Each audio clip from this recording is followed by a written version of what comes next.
14 اگست جو ہے وہ قریب ہے، آج 8 اگست 2020، اور جیسا کہ آپ نے میری ڈی پی میں دیکھ رہے ہیں کہ میں نے سبز ہلالی پرچم کو ساتھ لگایا ہے۔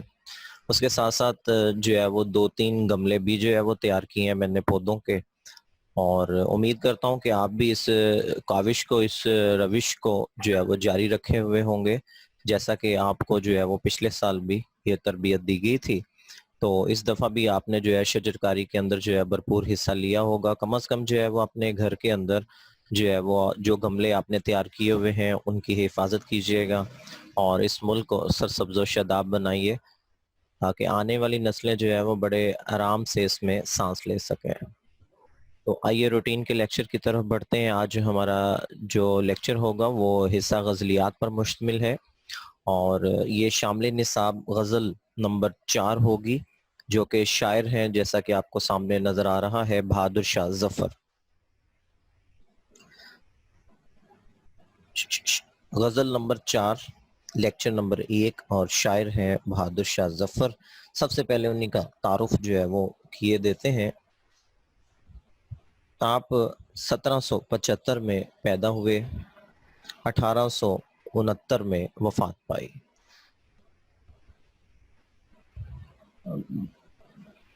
بہادر شاہ خاندان مغلیہ کے آخری تاجدار تھے، یعنی کہ آخری بادشاہ تھے۔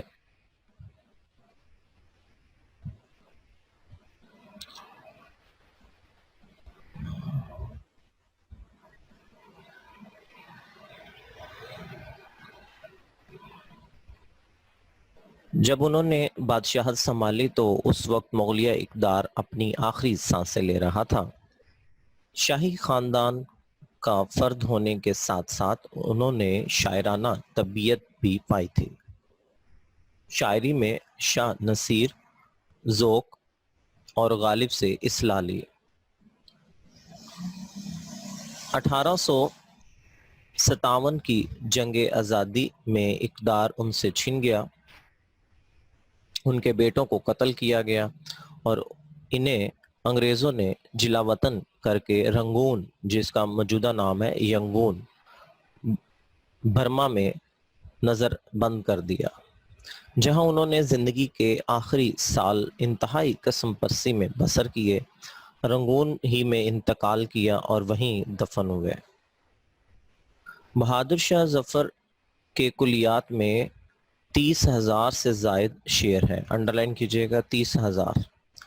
انہوں نے تقریباً سبھی اصناف شاعری میں طب آزمائی کی، لیکن ان کی پہچان ان کی غزل ہے، یعنی کہ شاعری کے تمام اصناف میں انہوں نے جو ہے وہ کوشش کی، لیکن ان کی خاص پہچان جو ہے وہ ان کی غزل ہے، جس میں سوز و گداز اور غم کے مضامین پڑھنے والوں کو متاثر کرتے ہیں۔ زبان کی صفائی اور روزمرہ کے استعمال نے ان کی غزل کو ایک خاص رنگ عطا کیا ہے، جس کی بدولت انہیں اردو کے اچھے غزل گو شاعروں میں شمار کیا جاتا ہے۔ بہادر شاہ ظفر کا کلیات خاصہ ضخیم ہے۔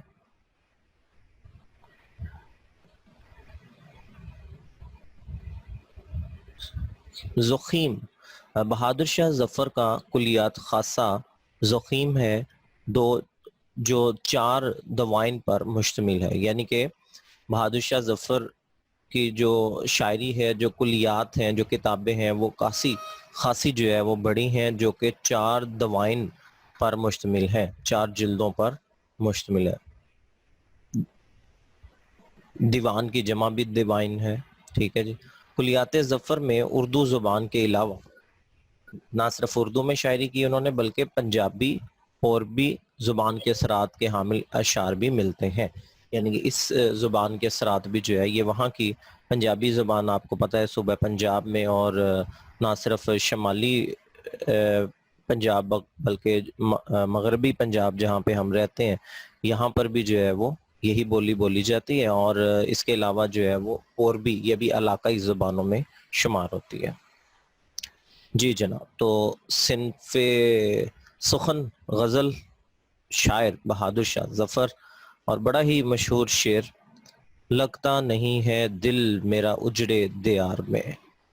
لگتا نہیں ہے دل میرا اجڑے دیار میں، کس کی بنی ہے عالم ناپائیدار میں۔ تو سب سے پہلے جناب اس چیز کی نشاندہی کر لی جائے کہ اس میں ردیف اور قافیے کیا کیا ہے۔ تو اس میں دیکھیں جی، یہ میں لفظ جو ہے یہ لگ رہا ہے، یہ صرف ایک ہی ہے، یہ ردیف ہے، اور دار اور ناپائیدار، ٹھیک ہے جی، یہ ہم کافی الفاظ ہیں، اور اوورآل اس کو ہم کیا کہیں گے؟ جی بالکل، غزل کا مطلع، ٹھیک ہے جی۔ تو غزل کا پہلا شعر جو ہے اس کا مطلع کہلائے گا، جیسا کہ شاعر نے کہا کہ لگتا نہیں ہے دل میرا اجڑے دیار میں، کس کی بنی ہے عالم ناپائیدار میں۔ تو عالم ناپائیدار کیا ہوتا ہے؟ مٹ جانے والی دنیا، ٹھیک ہے، ناپائیدار، ختم ہو جانے والی۔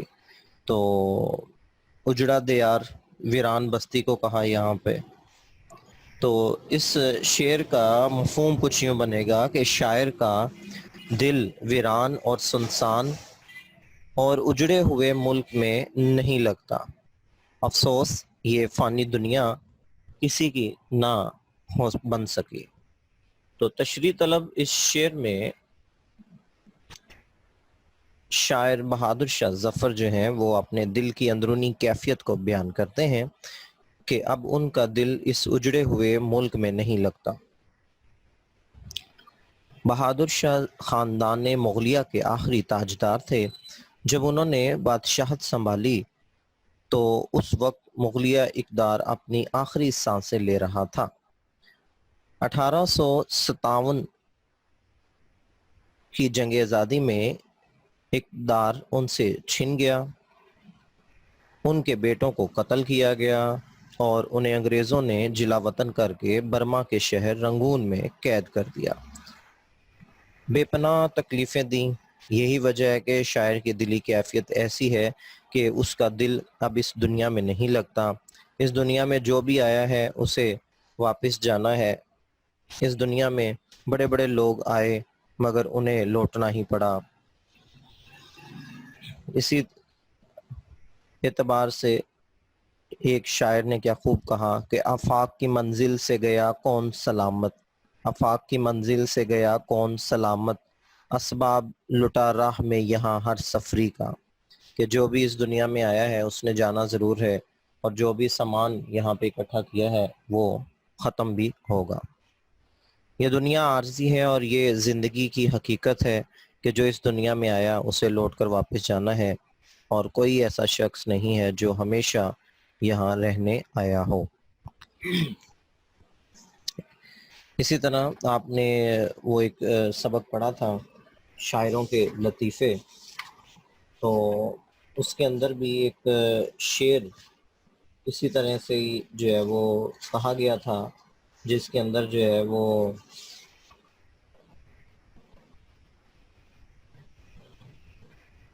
زندگی کی تلخ حقیقت کو بیان کیا گیا تھا،